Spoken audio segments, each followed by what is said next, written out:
In July 1973, it seemed possible that power sharing might work. The traditional Protestant party, the Unionists, had already split. About half rejected the proposals out of hand, but the rest, under Brian Faulkner, were prepared to consider it. Faulkner had 22 Unionist seats, so together with the non-sectarian Alliance Party and the Catholic SDLP, led by Gerry Fitt, there was a majority in favour of power sharing. Protracted and difficult negotiations between the three parties under the chairmanship of Whitelaw went on for 5 months. Mr. Whitelaw, what are the results of the talk, Mr. Whitelaw? You've all agreed not to comment, and we're not going to comment. Are you meeting again? Are you going to meet again? We're putting out a statement, and we've all agreed not to comment on it at all. You read the statement. Read the statement. It's a very nice evening, after so many hours in it. An excellent trip. The agreement was finalised at a conference at Sunningdale near Ascot in December 1973. Official Unionists, the Alliance Party and the SDLP would share power. Brian Faulkner as Chief Minister, Gerry Fitt. 4 Catholics would hold cabinet posts. But power sharing was only one dimension of the Sunningdale talks. There was also an Irish dimension, the Council of Ireland. The agreement was signed by the British Prime Minister Edward Heath and Irish Premier Liam Cosgrave.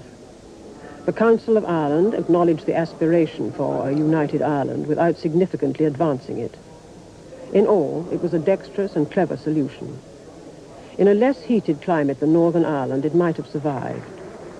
It was enough for the Catholic SDLP, but Faulkner had conceded too much for the Loyalist temper. Already the assembly at Stormont was surrounded by police and barbed wire. Loyalists who'd broken away from Faulkner's Unionist party would not give an inch. Sunningdale would be opposed, and if necessary, the parliamentary business of Stormont stopped. Now, Faulkner's Unionists confronted Paisley Loyalists. We want on the record our objections to this fact, and as public representatives we're entitled to have it. What is more, an answer to your question?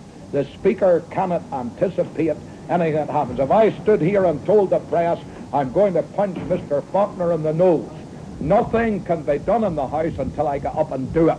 He can't anticipate serious disruption. You have to wait until it happens. That day, the Speaker adjourned the sitting after only 2 minutes. Police were used to prevent members re-entering the chamber. As I go into this House and I see the behaviour of these people, led by the demon doctor that preaches God knows what round the country, it's time it's got to stop. It really is. What does it mean for the Assembly, Mr. Faulkner? It's certainly not going to stop the Assembly working. I can tell you this, that the coalition that has been built up of the SDLP and the Alliance and the official Unionists are going to see that the Assembly works and that Ulster gets the good government that she deserves, and that the police force are not going to have to be used to protect people that are talking a lot of hypocritic cant in here. 6 weeks later, January 1974, police at Stormont had to call in the Redcaps, the military police. Loyalists had occupied seats reserved for the executive and removed the mace. 18 of them, including Paisley, were forcibly ejected. Mr. My friend Alderman Craig, who happens to be the... Just a minute. He happens... Just a moment. He happens to be the Deputy Mayor of Carrickfergus and an alderman in Carrickfergus, Assemblyman. And he was thrown there, you saw it. And these Redcaps, what are you doing with that man? What are you doing with that man? What are you doing with that man? That's enough, I said.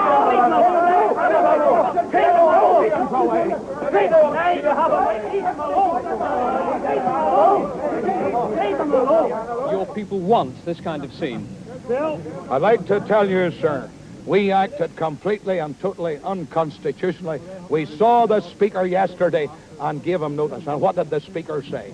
The Speaker said he was the servant of the executive and would not protect minorities in the House. Isn't this so the if kind he's of prepared, chaos, Mr. Paisley, if he's that you want prepared, to see provoked? just a minute, don't you be putting words into my mouth. I have made my statement.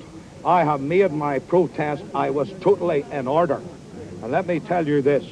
Go down and photograph the bayonets of the British Army. 1,000 army men. And if that, sir, is the sort of thing you think you'll get democracy in Northern Ireland, get you back to England. To see this place surrounded like a fortress, you think the communists were coming here. Yes, the communists. Let me tell you this, we have tried to keep the people off the street, and we have tried to make them support the RUC.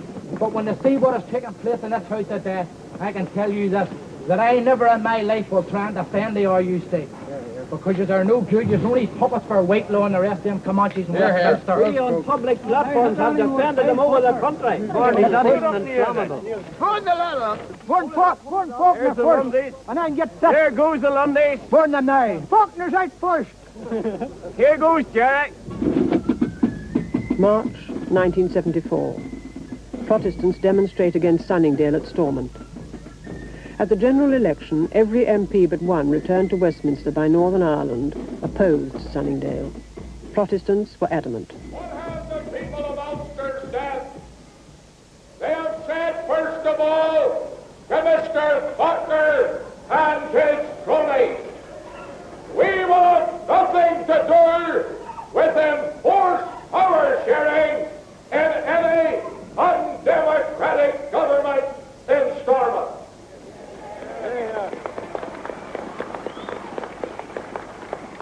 And they have said, with a voice of authority, Mr. Faulkner, the time has come for you to go. May 1974. Loyalist workers take to the streets. Protestant barricades are thrown up. When Sunningdale was ratified by the Assembly, Protestant workers replied with a strike. It was devised by the UDA with the help of shop stewards in key industries and directed by the Ulster Workers' Council. Its strategy was masterly and simple, to halt the life of the province. Industrial action in the oil depots starved the province of fuel. Electricity output was run down to a critical level. Industry was paralyzed.